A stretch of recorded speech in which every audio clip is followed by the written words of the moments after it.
All right, folks. Good tovach, shavua tov. A wonderful week ahead as we continue in our weekly journey together, which I'm enjoying every week. And by the looks of it, many of you are also, because you're back here. And some of you are even smiling. And so we're going to learn some interesting things from the Parsha. And someone could, if anybody could share with me, when do you feel you're at your best? When do you feel that you are truly achieving? When is that? Anybody want to share their thoughts? Hi, Paula, welcome. When do you feel that you've, that was great. That was amazing. That you did something that was above and, I don't know, whatever you want to call it. Great success. I'm sure you've all achieved wonderful things. When you achieved it, what was it that made you or brought you to achieve something magnificent?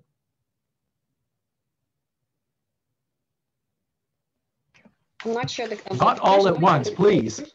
I'm not sure exactly what the question is, but when I feel good is after I relay my work or whatever, my teachings to my students, and they get it. And they go, wow, thanks, Miss. That was wonderful, Miss. Great teacher, Miss, whatever. So I feel really accomplished and, good. Okay, that's great. That's when you got the feedback from others, right? Right. Mm-hmm. Yes. Great.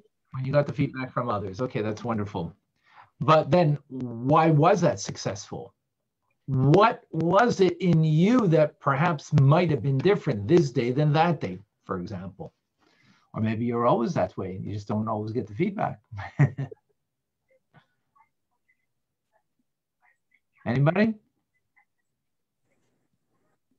Energy level, open-mindedness.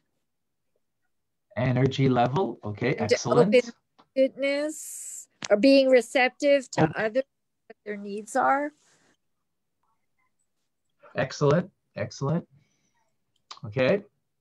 Last chance, anybody else? Somebody put something in the chat. Okay. When you're giving back to those that have so much less than me. Okay, that was from Art. Thank you, Art. Very good. Okay, when you give back to those who have less, right? Absolutely.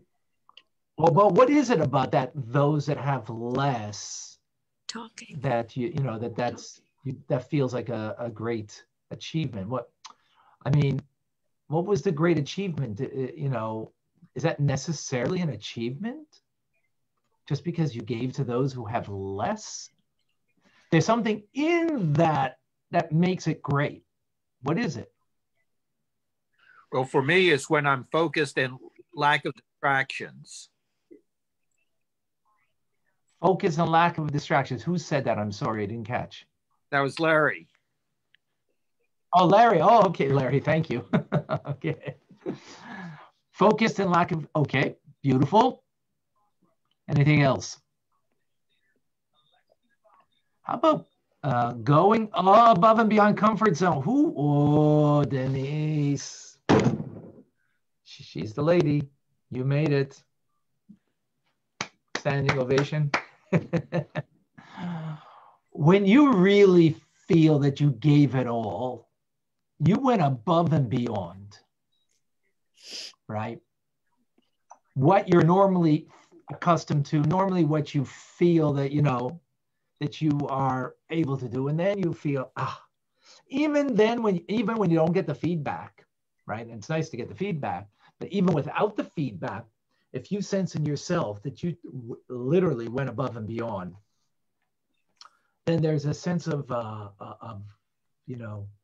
know euphoria is the right word, but there's a sense of, That was, you know, it was a struggle, and literally I wasn't stuck what I might normally be stuck in, and I was able to rise to the occasion. So you're right, when you're kind to another, you know, a kindness could be a simple act of being stuck where you are, and you're not really rising to the occasion. Not necessarily. That's not, you know, but when we go above and beyond that comfort zone, right? That's what we're talking about. So that's it. So the name of the topic here is lift up your hands over your heads to achieve above and beyond, right? So let's understand that in context of this week's parsha, and what does that mean exactly? How do we understand that? So let us begin over here with the parsha. Always a good place to start, right? Okay.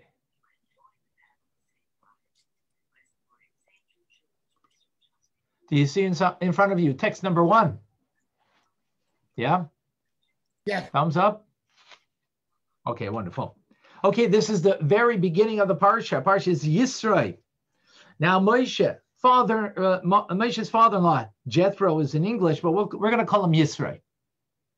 The Kohen of Midian heard all that God had done for Moshe and for Israel, meaning the Jewish people, his people, and that God had taken Israel out of Egypt.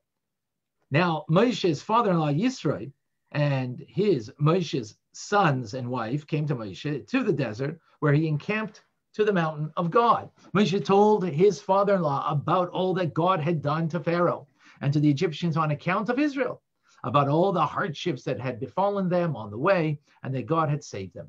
Yisro was happy about all the good that God had done for Israel, that he rescued them from the hands of the Egyptians. Thereupon Yisro said, "Blessed is God, Baruch Hashem, who has rescued you from the hands of the Egyptians and from the hand of Pharaoh, and who has rescued the people from beneath the hand of the Egyptians. Now I know that God is greater than all of the deities, for with the thing that they plotted, he came upon them."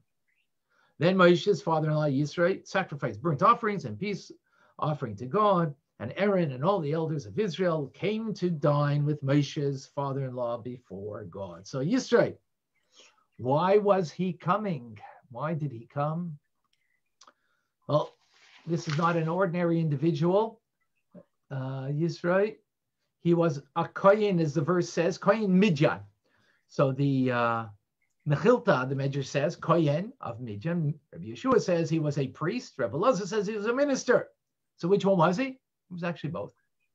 He was a high-ranking politician. That's a minister. And he was a very well-respected theologian of pagan traditions in his home country of Midian. And he threw it all away to join the Jewish people, converting from paganism, and now he is on his journey to be part of the Jewish people. And this is actually reflected in his very name. In text number 3, Rashi, in this week's parsha says, Yisro, he was called by 7 names. And it's not because he was a fraudster. Right? Ruel,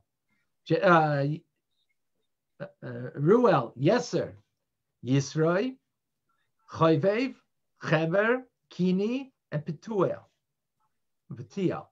And it was called Yeser because he caused a section to be added, which is from the word Yeter, to the Torah, namely, but you shall choose, which is about setting up courts of justice. He was called Yisro to indicate that when he converted and fulfilled the commandments, a letter was added to his name. He was called Chayvev, which means lover, because he loved Chibev, is the word for love, the Torah. Chayvev was indeed Yisro, as it is said of the children of Chayvev, Moshe's father-in-law. That's in the book of Deuteronomy. So the fact that such a figure turned around was a very big deal. The Zohar says a very interesting statement. He says that the Torah could not have been given to the Jewish people until Yisro came to the Jewish people. And with him converting, becoming part of the Jewish people, that's when God Almighty was ready to give the Torah. Text number 4, it says, Yisro, the greatest of all pagan priests, arrived and swore fealty to God, stating, now I know that God is greater than all the deities. At that moment, God's glory was resplendent in both the greatest heights and the lowest realms. Thereafter, God gave a perfect Torah that reigned supreme all over else. What does fealty mean? What's fealty, that word? You know what? I think it means, hold on. Allegiance. I think it means allegiance. But if someone could look that up on their phone and let me know 100%, or let us all know, that would be great. Okay. So what do we have over here? The precious gift of the Jewish people, God's Torah, that is meant for us, for the entire people, was pending on one individual coming to convert and to recognize God Almighty. So this is obviously a very valuable lesson, and we need to understand what is behind it. Why is this so? We clear so far? Any questions? All right. Wonderful. All right. So to understand the relevance of Yisro coming and one individual that had to come and recognize and become a Jew, to recognize God and to become a Jew, we're going to go off on a different topic for a moment to understand a very interesting concept. You know, we live in a world today where today you could say, because of social distancing, everybody has their personal space, right? Because there's social distancing, so no one is in anybody's face and in their nose, under their, their breath, and so on. But, for those who could remember a year ago, I remember a year ago, Purim, here in Montreal, it was still, we heard about COVID, but it was in, it was the Yonders. It was in New York. And New York, was just heard about, but Montreal, nothing. So we had a Purim party, and we were in everybody's face because there were a lot of people, and we were dancing, we were celebrating, it was quite something. Is there a concept of personal space in secular world? So, if you go onto a crowded train, a subway or a metro, as it's called here in Montreal, and you sit down and someone sits down next to you, sometimes you could feel someone's intruding in your space. On the other hand, it is an available chair for anybody who wants to sit there. But are there any ramifications in secular law for personal space? Well, the truth is there isn't. The very simple reason is because it's so subjective. What is personal space? That there is no real definition or legal standing and what it means to abuse somebody or be in someone's personal space, being that it is so subjective. But interesting, in halacha, in Jewish law, there is a concept of what is your personal space. And that is called Daled Amos, 4 cubits. 4 cubits is considered your immediate space that is yours. Let's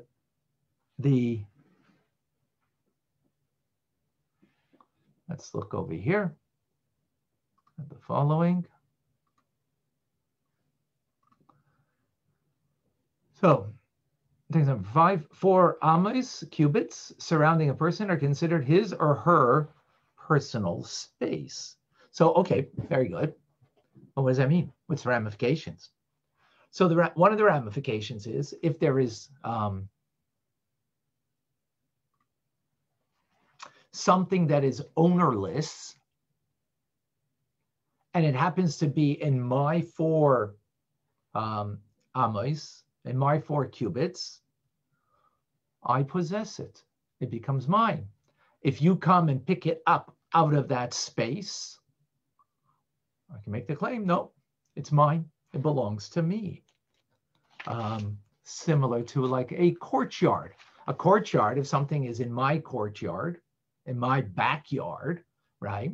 Since it's in my property, and if it's an ownerless, obviously if it's owned by somebody, you know, if it's like someone else's donkey that happened to stray into my backyard, it's a different story, right? But if it's an ownerless object and it's in my backyard, it is in my space, it becomes mine. If I'm in the alleyway somewhere, for example, I mean, it's a bit complicated, this idea, but if I'm in an alleyway somewhere and there is a lost object that's in my 4 cubits, it's considered mine. That's one example. Another example of what it means, my space, that it makes an acquisition, is in the laws of Gittin. The laws of Gittin are the laws of divorce. The law states very clearly that when a husband wants to divorce his wife or vice whatever, they want to divorce, then the document that is now separating the two, one from each other, has to come to her hand. She has to get it, right? Now, what happens if she puts out her hand and the document is kind of thrown and it doesn't come to her hand, but it comes to her 4 cubits? Halachically, even if she doesn't pick it up, she's divorced in that moment. Now, what are the ramifications of that? It's not necessarily the point over here, but that is considered in that moment divorce, right? Because it's considered she came to her hand. Because why? It came to her 4 cubits. That her 4 cubits are her personal space. Yes, Lily. What is 4 cubits exactly? We're gonna get there. Good question. We'll get there. Excellent question. All right. Last week we spoke about going outside the Tchum of Shabbos, the city limits we spoke about. Now, if you go out far enough out of the city limits, then you're not allowed to move from there. That's the halacha. Except guess what? Guess how much space you could move? You got it. 4 cubits. Why? Because 4 cubits is your space, right? Furthermore, if prayer speaks about prayer, also is your personal space that you shouldn't. Here, let's take a look at this.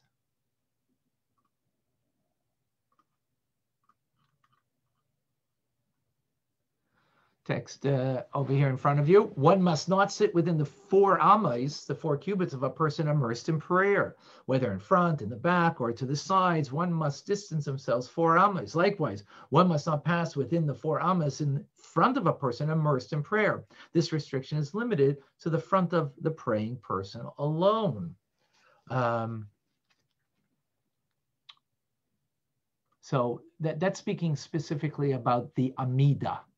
When you're doing the silent prayer, the Amida, so the 4 cubits in front of the person, you shouldn't pass in front of that person. That's their space. That's them in their connection to God Almighty, and you shouldn't do that.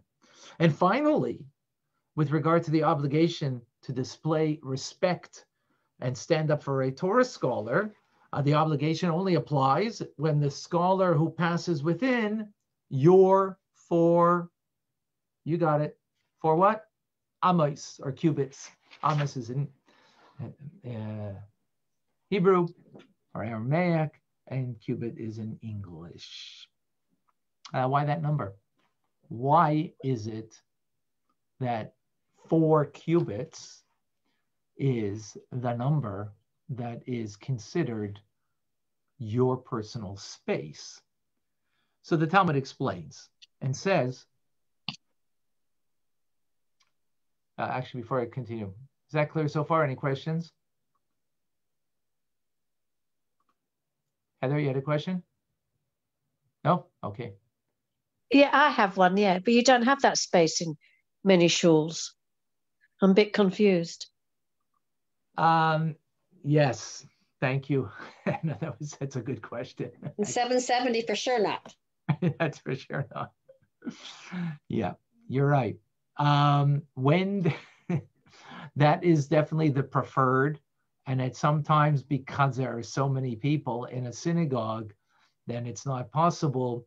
Then you know, and again, it's speaking of specifically about the Amida, the silent prayer, 3 steps back and 3 steps forward that we take. We should try at that instance, even when it's a crowded synagogue, to try to find that space where we have those 4 cubits. Okay. Now, when you can't, you can't. Now, it's more important your focus and your prayers, and that others can also pray if it happens to be a very crowded synagogue. But this is definitely the preferred manner. Okay, excellent question. Any other questions? Now I understand why some people at this seed shul, which is for Baal Teshuvah, really, in London, used to go outside in the hallway and pray. Now I understand why. Now you got it. Yeah. The Amida, yeah. Yeah, for the Amida, because that's in particular what it's speaking about. Mm-hmm. Right. Okay, excellent. Okay, so now let's go into understanding the concept of 4 amos, 4 cubits. Why is that? Why that specific number? So the Talmud tells us that the body of a person takes up 3 amos. What's the measure of an amma? What's the measure of the person? So there's debate as an amma is between 1.5 feet to 2 feet. So 3 ammas would be 4.5 feet to 6 feet, right? Back in the day, in the times of the Talmud and before, you probably didn't have a huge amount of people that were 6 feet. But, you know, they were definitely the basketball players back then. Even though there wasn't basketball 1,000 years, I don't think there was basketball 1,000 years ago or 2,000 years ago better. In any case, so an amma is between a 1.5 feet and 2 feet. So the measure of the person, 4.5 feet to 6 feet. 2,000 years ago, I am certain that, you know, people are smaller and, you know, probably if you were 5'2", you might have been pretty tall back then. In any case, this is what the Talmud tells us. Let us look at the piece of Talmud over here. Talmud tells us over here in Tractate Eruvin. What is the scriptural source for the 4 ammas within which a person is always permitted to walk on Shabbos? It was taught that the verse states, remain every man in his place. Let no man go out of his place on the 7th day. Right? What we spoke about last week, if you recall, because it was the last week's Torah portion. Meaning one must restrict movement to an area equal to his place. And how much is the area of his place? The body typically measures 3 ammas. And an additional amma is needed to allow him to spread his hands and his feet. So this is the statement of Rabbi Meir. Rabbi Yehuda says a person's body measures 3 ammas, and an additional amma is needed to allow him to pick up an object from under his feet and place it by his head or over his head. Okay. So this is a bit strange. Why should we include the extra amma of the hands over, you know, that the hands are stretched if the average person is 3 ammas? What is it about the outstretched arms that are a part of the measure that we consider that being your personal space. So the answer is a simple one. Lifting your hands above your head is the entire purpose of what it means to be human. Let me repeat that. Oh, we got that. Who's that? Michael? Lifting? All right. Lifting your hands above your head is the entire purpose of being human. So therefore, we are 3 plus 1 equals 4. Let's take a moment, like Michael did. Let's stretch. Everybody take your arm. Stretch. Now, can I ask you something? Stretch a little more. Stretch even a little more. Oh, that feels good. I need to do more of that. I have a guy who stretches me and davens with me every day and stretches me physically. I try to stretch him spiritually, and he stretches me physically because he is an amazing individual who does that. Actually comes in our classes, but not here tonight. In any case, so what do we have over here? The idea of stretching beyond ourselves is the concept over here, right? Let's understand that further. The first 3 amos represent the body as a whole, right? But if we want to break it down, it represents the head, the torso, and the legs. That's the full gamut of the individual, right? So, and we break down that further, we have the head, which is our mind, enabling us to think. We have our torso, which is the main part is the heart, which allows us to feel. And then we have our feet that allows us the movement that is necessary that we do in our heads. So if we were to judge a person just based on that, what is the peak of the human being, of the human condition? What is it? Of course, the head, right? The mind, that we can think. That is what makes us uniquely human. That's what sets us apart from the rest of creation. However, that's not where our humanity ends. The whole point of being human is ultimately that we can take our hands and they can rise above our heads, that we can lift them up to reach above and beyond. What does that mean? That we can touch. Lily, what were you saying? You're unmute yourself. Sorry, to go higher, to get closer to Hashem, to reach up higher. To touch the divine, to reach above and beyond the human condition. Exactly. Beyond reason. That's beyond reason. Exactly. Let's take a look over here, as the Rebbe explains in text number 12. This is based on Likutei Sichos, on the Rebbe's teachings of this week's Parsha. This is part of Project Likutei Sichos of trying to learn all of the Rebbe's teachings in 8 years. We just finished 1 whole year, and now we're on the 2nd year of this project, and now the weekly study session is based on it. So folks, we're going to be around together, hopefully for many years to come, so we can finish this together. Okay, so the Rebbe says like this: naturally, a person takes up the space of 3 amos, corresponding to the 3 umbrella parts of the body, namely the head, torso, and legs. Accordingly, to the rules of creation, the head is the loftiest part of the person, then the torso, and finally the lowest part, the legs.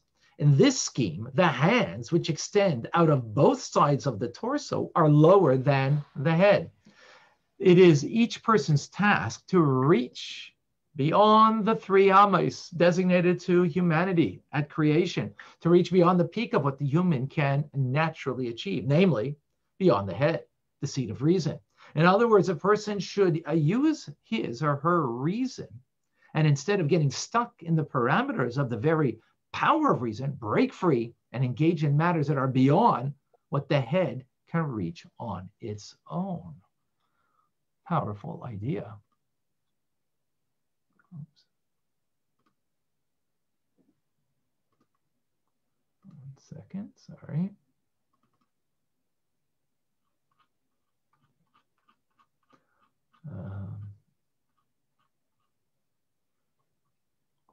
That's a very powerful idea. Now, we are gifted in the human condition. You know, all animals are, not all animals, but most animals are on all four. They have a brain, but the brain is equal with the heart. And we are gifted that our head is on top. And therefore, as we've been learning in Tanya, that it can inspire the heart and then bring us to move our feet, right, into action, ultimately.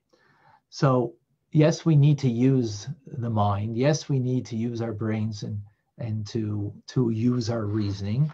But the power of reasoning can also be a power of limitation.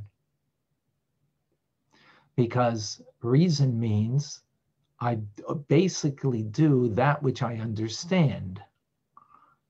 And I'm limited to that which I understand. But we need to reach beyond that. And that's what it means to reach your hands beyond your head, right? In other words, we need to be able to activate ourselves, to bring ourselves to action, even beyond what our minds will tell us is reasonable to do. Even when it might not even make sense, we engage in something that is above and beyond. Now, we have to be careful with this because sometimes it might be what we're doing and the actions that we're doing are foolish actions. Perhaps the actions are actions that are debasing us and bringing us down, right? And but yet, if all we were to do is to allow the mind to facilitate everything in my being, right, then I would not be able to reach to my potential of what it means to rise beyond and to touch the divine.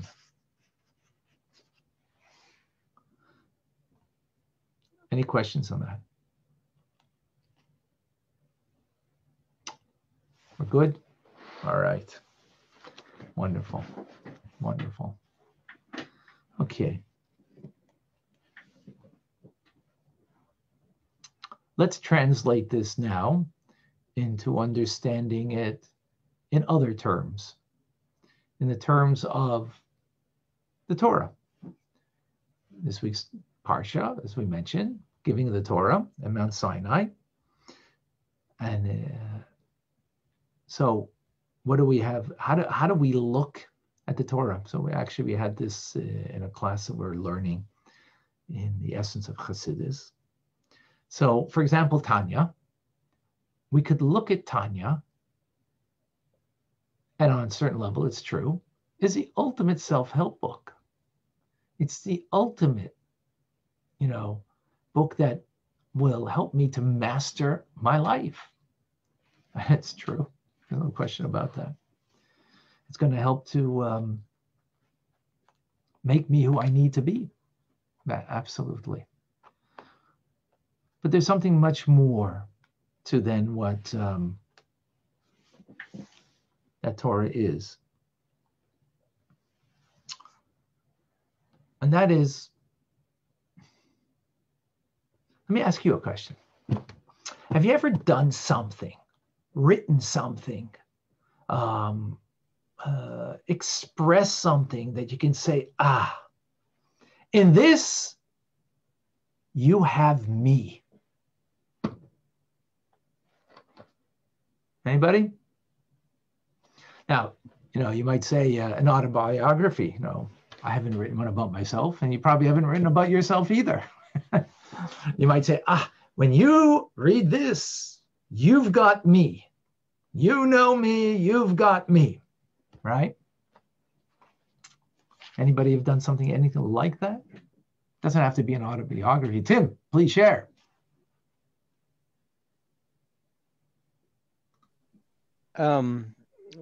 Well, whenever I was in distress, at times that I've been in distress or worried or concerned or feeling helpless, I tend to write, and that those writings tend to be above and beyond me, and it's others see me in that writing, and it's timing wise, it's probably a time of distress or persecution.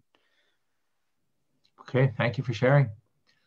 Someone else wanted to share, but Sarah Malka, did you want to share? Well, yeah, I was going to say similar to that when I kept a journal every day, and when I took a creative writing class, when I expressed, I guess, from my heart and my mind. Okay, excellent. Anybody else to share something? Not necessary, but if you do have something to share, please do. Okay. When a journalist writes something, isn't that writing necessarily a piece of them is there? But can you say that the essence of them is there? No, probably not. You can get a sampling of them from their writing, right? But you're not getting the core essence of them. Likewise, an artist. Maybe you're getting something.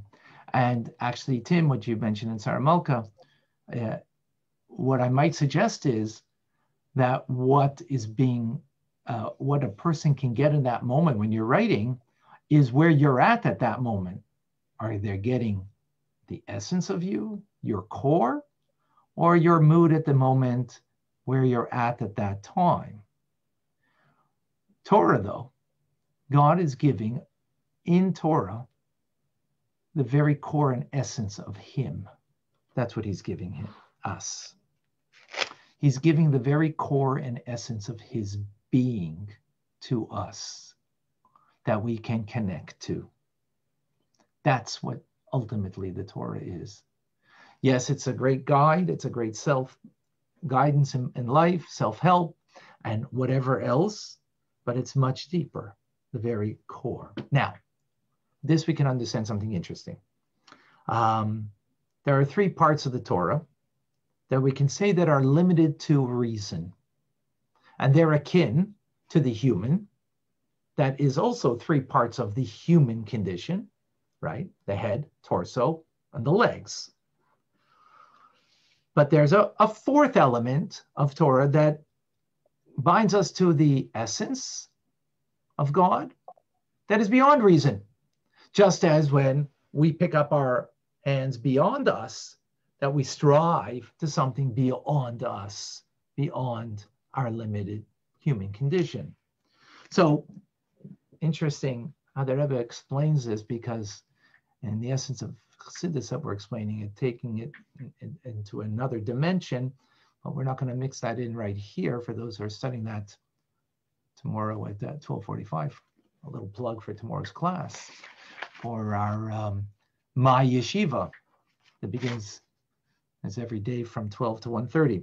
In any case, there is the element of what we call Pshat, Remez, and Drush, the simple meaning of any verse and of the Torah. There is the hinted meaning of a verse, and there's the homiletic, expounded meaning of a verse or anything of Torah. Those three levels are the rational understanding of the text of the Torah. So to speak, the more human understanding, right? Relatively speaking, more academic and rationally understood. The fourth level is called Sod, secrets. Secrets is just like the hands that go above the head, beyond reason. So the secrets, the mysteries of the Torah are exactly beyond reason. They're above and beyond. They're touching the divine in a manner that as the soul, or rather a person, that we can also touch the divine when we reach above and beyond ourselves. And this is what the individual is. So now comes Matan Torah, the giving of the Torah.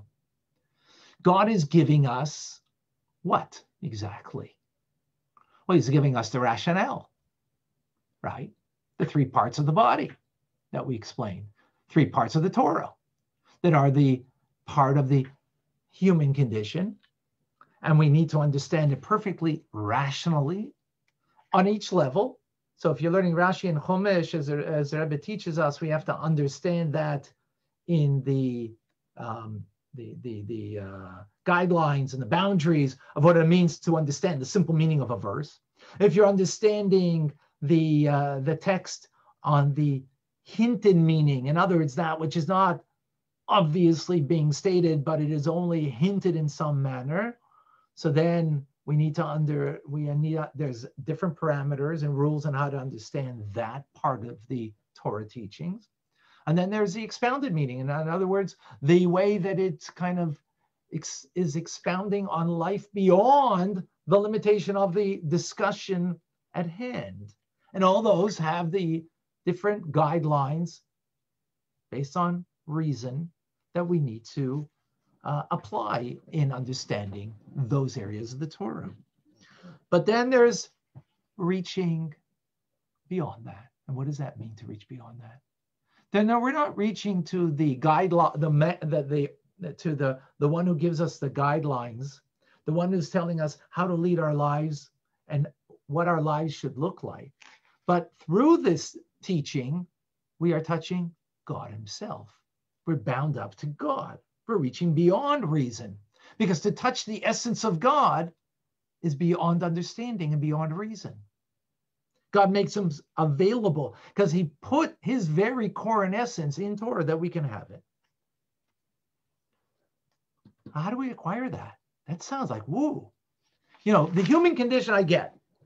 Human condition, and by the way, is not a simple thing. You got to break your head to understand a piece of Talmud. You got to break your head to understand our Rashi and Chumash. So being merely human, it's a challenge. But we're talking beyond that. We're talking about now touching the essence, the core, and the divine. Well, how do we do that in Torah study? Is that when we reflect that in our own lives, when we touch, when we mirror it ourselves, when we're able to rise above our human condition, our human limitations, right? Then we have the capacity of truly touching the core and essence of God that is beyond. And this is what the Medrash tells us, that before the Torah was given, godliness and the divine was not in this world and was not accessible in this world. There was a decree that the people of Rome cannot descend to Syria and the Syrians couldn't ascend to Rome. A decree. Then what happened? God created the world. That's a metaphor, obviously. God created the world. He decreed that the heavens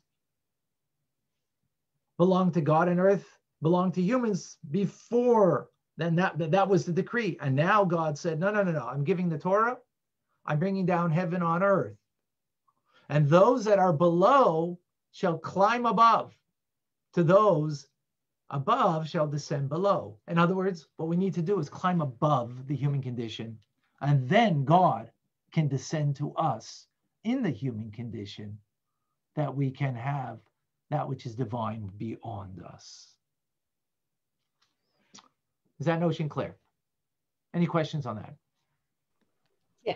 How are we supposed to climb above if we can barely do the basic, simple and expounded and learn the Mefarshim and the Rashis and learn the real simple things that are not so simple for us? Well, just remember, very good question, Lily. Thank you.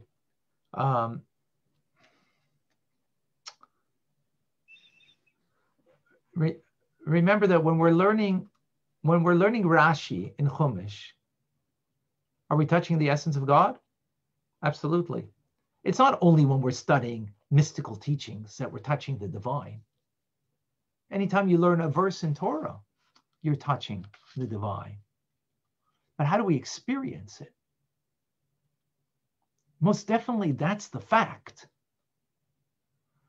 The fact doesn't mean, though, that we are mindful of it. It doesn't mean we have any sense of it. I mean, to have a true sense of it, it's too great and beyond us. But to have some sense of it, yes. How do we access that? So in learning Chumash and Rashi, in other words, when you're learning Chumash and Rashi, you can get lost in the rational reasoning of it and not sense the divine. But is it divine? Absolutely. No question. It's not only when you're learning the mystical, it's that way. A simple verse in Chumash is that way. No doubt. The question is, how do we get there? Well, that's what we need Yisro for. And that's why Yisro was so important, that he had to come to accept being Jewish, to convert, to accept God, to accept the Torah before the Torah would be given, because he would be the prototype and what it means that for me and you, how do we have this engaged, true experience and connection when we learn the Torah? So let's check this out now. Yisro came, right? Converted, right? He took everything of the past and he converted it into a divine connection.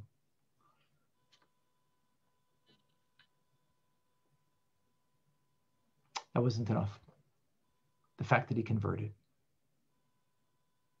That was his 3 amos. What do 3 amos represent? The human themselves. What does the 4th amma represent? Reaching beyond to touch the divine. So what manner did he touch the divine?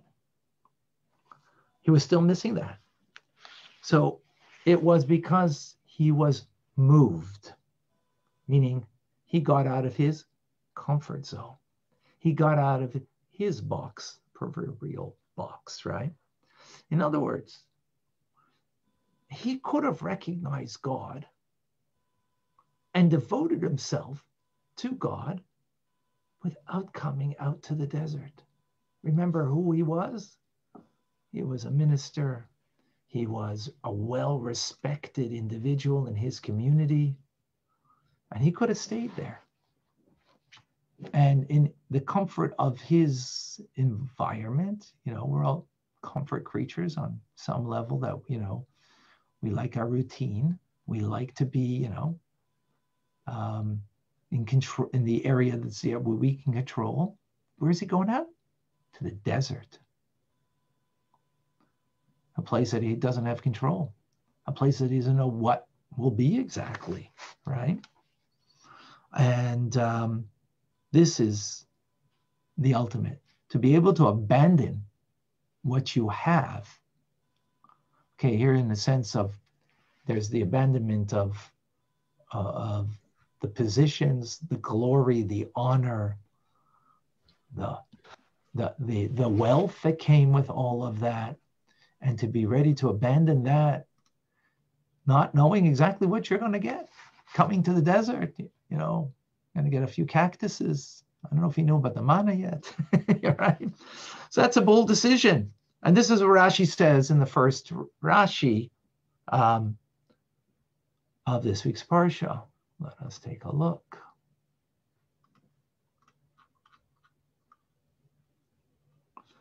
Rashi says, Yisro heard, Yisro shama. What news did he hear that made such an impression that he came? The splitting of the Red Sea, the war with Amalek. So Rashi isn't just asking a simple question here, because the truth is, what do you mean? What did he hear? Well, the verse says, if you remember from the very beginning we read in the first reading, that he heard everything that God did to the Jews. But that's not what Rashi's question is. What did he hear, ubo, that moved him to come? That moved him that he should shake up his world and to leave everything behind? That's the question. That is the question that is being asked over here by Rashi. And because he understood that receiving the Torah wasn't enough, that, oh, this is a moral a guideline, he could have, he could have that in his world without coming into the desert. He could be inspired, by the moral compass, staying at home. But the fact that he left and he came, this is exactly what Yisro did. And sort of explains.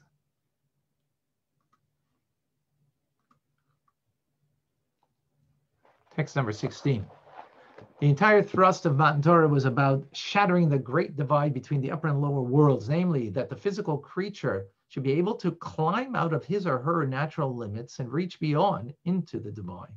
As such, Yisro's personal odyssey, which is mentioned, laid the groundwork for Matan Torah, mirrored this notion. He broke free of his personal limitations. After all, what made Yisro actually come? What compelled Yisro to shatter his personal limitations and join the Jews in a desolate desert? It was this idea, namely that Yisro was impacted in a way that he knew that he had to come, to break free of his natural limitations, to give up his prestige as a Kohen of Midian, come to the desolate place and convert. This laid the groundwork for Matan Torah when God shattered the great divide between the upper and the lower worlds.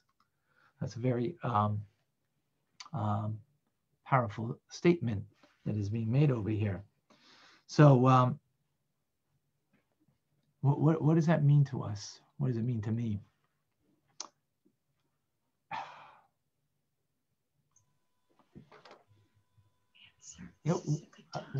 What does it mean to break through? What does it take to break through? So, you might think it's like you got to go and, I don't know, to some, like you got to do something crazy. You got to do something above and beyond that's crazy. Not at all. That's not what is necessary over here. All it means is something you got to do that maybe it doesn't make sense, but it is striving for something more, and that is divine. It could be a small thing. I'll share with you a few things about me, and I don't want to come off in any whatever. Some of you are have been with us at when we were at Chabad Queen Mary. And when we first started, when my wife and I came to Montreal, we were students downtown on McGill University. Then we started a young adult center. And then at one point I said, we have to make a minyan every Shabbos. And quite frankly, and this was, we had a Shabbaton, I was very inspired. And quite frankly, we didn't have a bunch of Jews who were looking to daven or to observe Shabbos in the new area that we just started. We didn't have really anybody, except for there was one guy who was saying Kaddish for his mother. He wasn't observant, but he was saying Kaddish. He wouldn't miss a Kaddish. I said, oh, you know what? I said, Steve, I want to make a deal with you. I don't know what's inspiring me right now, but I want to reach above and beyond. Let's make a minyan every Shabbos. He looked at me like I was a little crazy because, he was davening in the yeshiva because he knew he'd get a minyan there. And here, like, okay, we made a minyan that Shabbos, but we, it was a Shabbaton, we had a speaker, and it was a whole da-da-da. So he looks at me and says, you know what, I'll give you 6 weeks. And if 6 weeks we can't make it happen, then you're on your own. Well, it was crazy to do. There wasn't a need. There wasn't anybody who wanted it, except for me. I felt that this was the next step for whatever reason that needed to be done.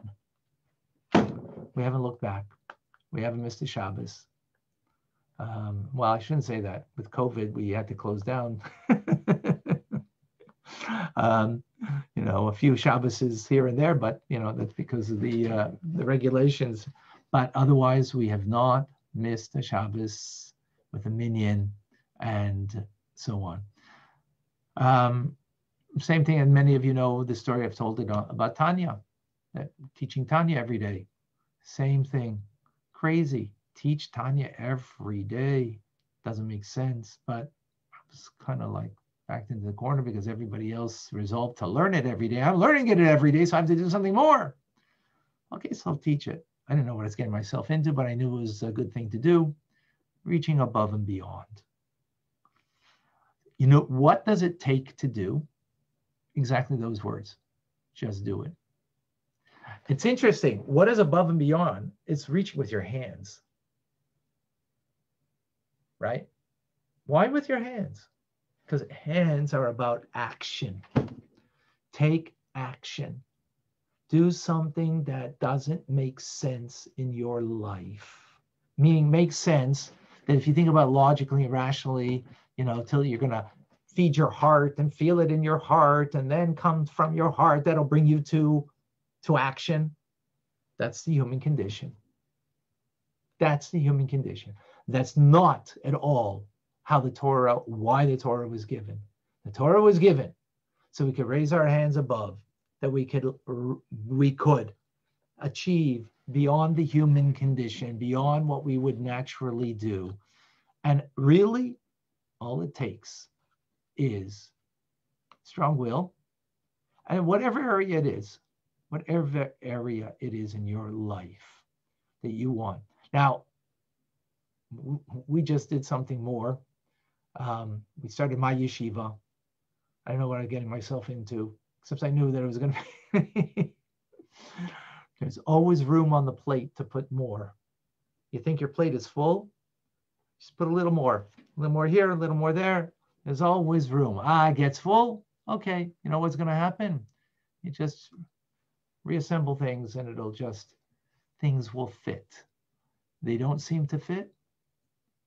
If we know that it's something that is, again, beyond ourselves, then we become really what we were created to be. Someone who can rise beyond. So I'm offering a deal over here. Let's think on how we can do this in our lives. Whoever wants to take the offer up and write to the Rebbe, I will write on their behalf, or you can write yourself and give for a blessing that we should have the strength to do it.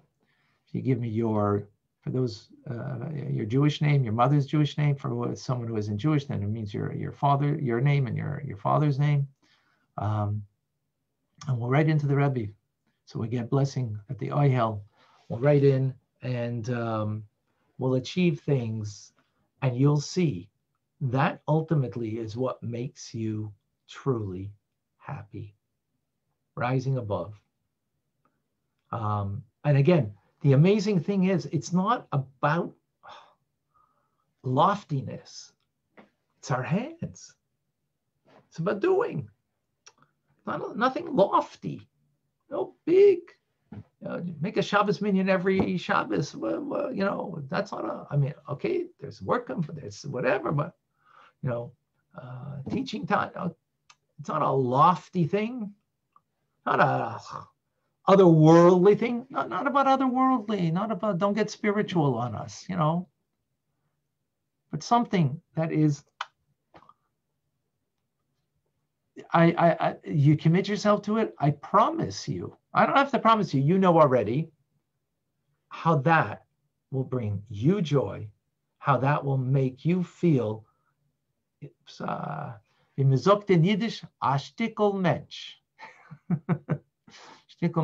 See, our mensch, that's what a mensch is ultimately, right? Because what defines our space? 4 cubits, rising above. So, all right. Any questions? Any comments? I have one. Again, if everybody, you can either private message me or you can put on the chat over here. Although on the chat it's going to get lost afterwards, so better to send me a message, or you can be on Messenger on the Tanya group we have there. It can be there, or you know, whatever manner. Rabbi, Yes, Israel.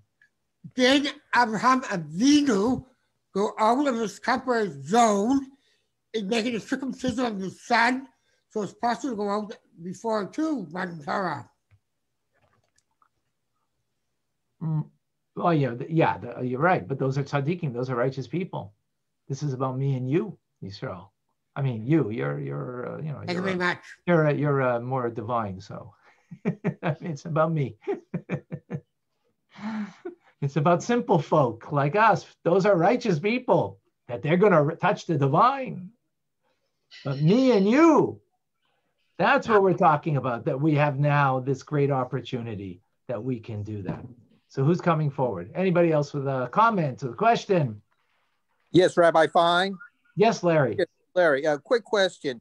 When you were talking about the level of going above and beyond, can we make it synonymous with the concept of a chok, something that we may not understand, or are they just entirely two different concepts? Excellent question.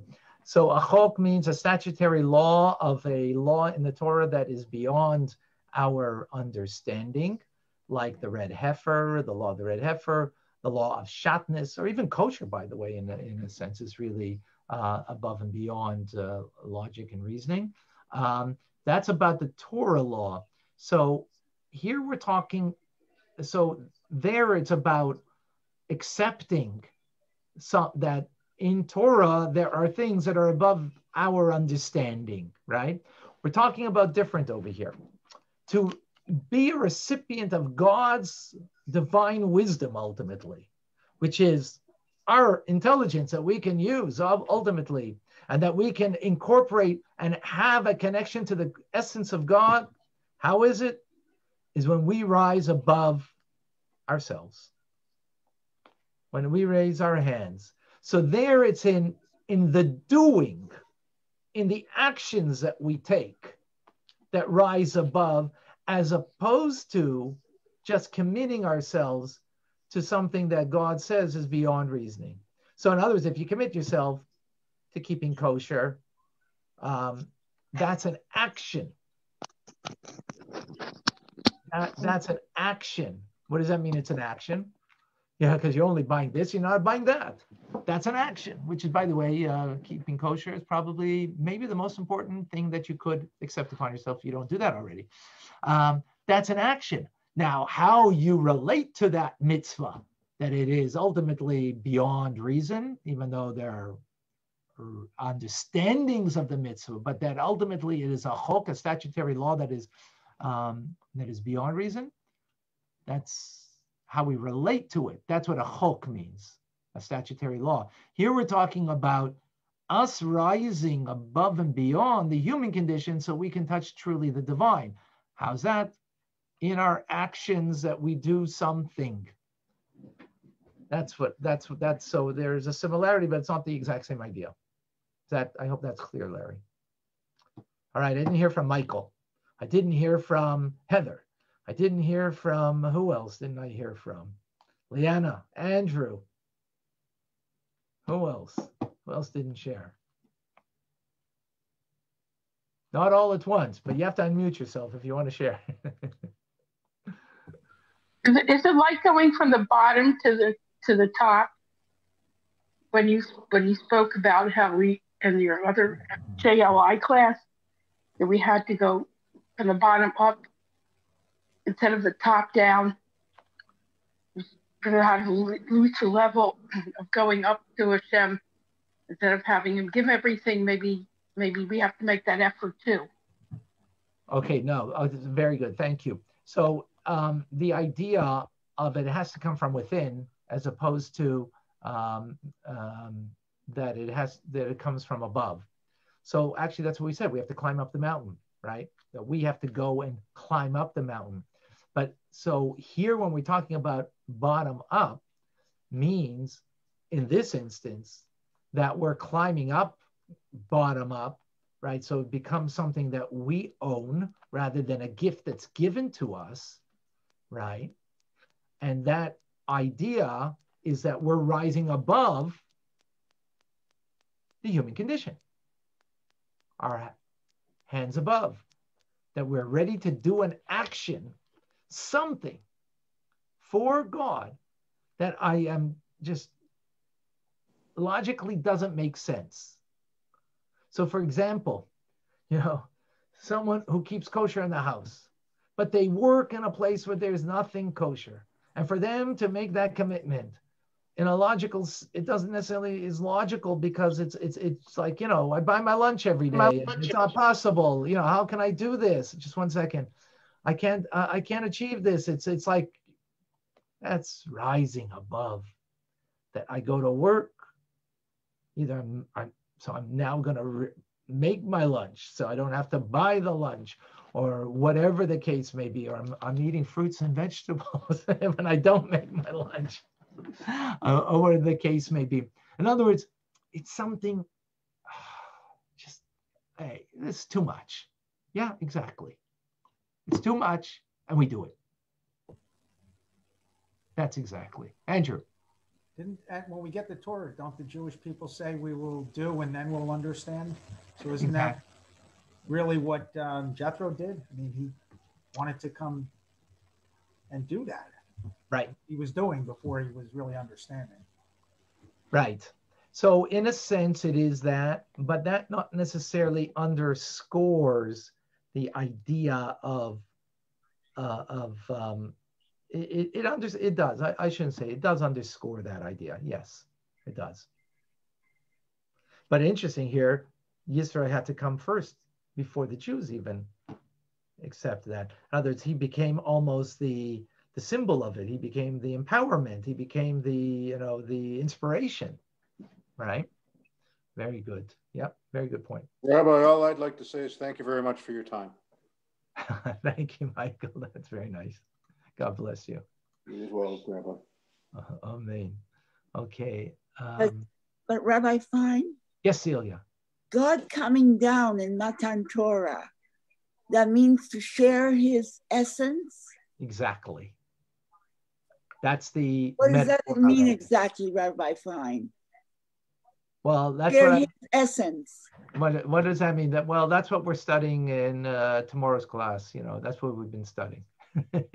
What's tomorrow? 12:45. You come 12:45 tomorrow. What can I do? Oh, okay. Sorry, I'm advertising for tomorrow. So. Is it the Tanya class? No. This is the my yeshiva. Every day we have yeshiva, 12 to yes. 1:30. Yes. Okay. And this is what we're studying right now.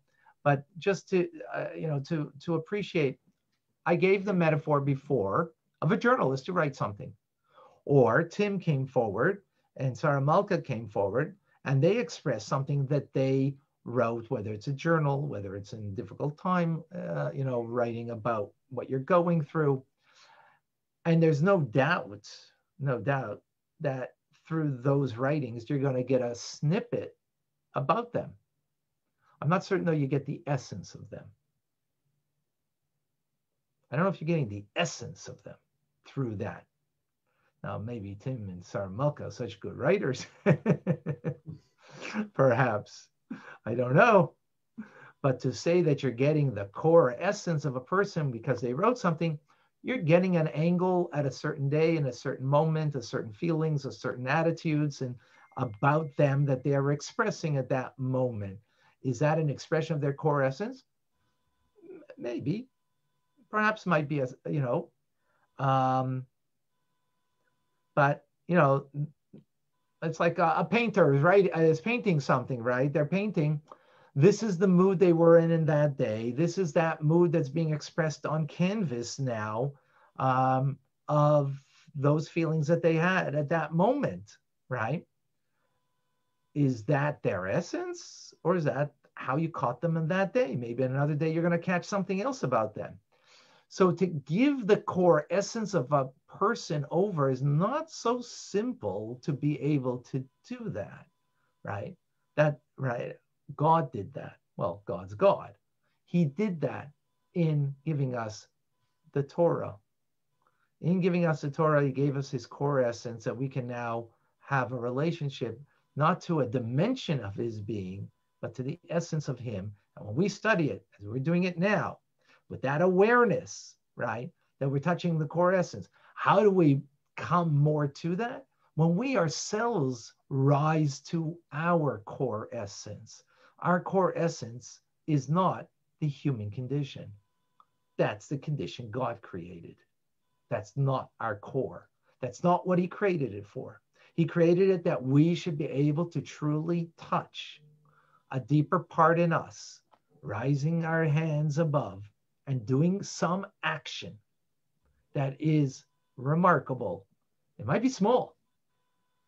The action could be small, but it's remarkable because it just was above and beyond. It just, you did something, wow, for yourself and for God. It's not like, others can say wow about you, Is that clear? Okay, you guys are amazing. I'm honored. I'm humbled, actually, that Baruch Hashem, our family here is growing. That's amazing. So I want to say goodbye, but I'd like whoever can put their camera on now, because I'd like to get a little, everybody saying Shavua Tov in Hebrew all together, so I can get you on video, all wishing a Shavua Tov. Or you can say, or if you want to say in Yiddish, you can say good vach, whatever it is. Rabbi, what do you do everybody with all do those 1, 2, 3, everybody. Shavua All right. What do you do with all those videos, Rabbi Fine? Why, you didn't notice that they were on the New York Times video selections? You didn't see them there? What do you do with them? What are you laughing? Collect Go them? look. Album? Go look. And if you don't find them there, then it's my mistake. Okay. All right. I won't ask. All right, folks. Bye-bye. They're going to be used at some point. I don't know. Thank you. So we have tomorrow, Tanya, 9:30 in the morning. And then we have the My Yeshiva, which is at 12 to 1:30. Baruch Hashem, we have a great group of you coming. Please come and join us. It's been a wonderful Shavua Tov, good Tavach, everybody. Thank you. All right, thank you. Shavua Tov. Shavua Tov.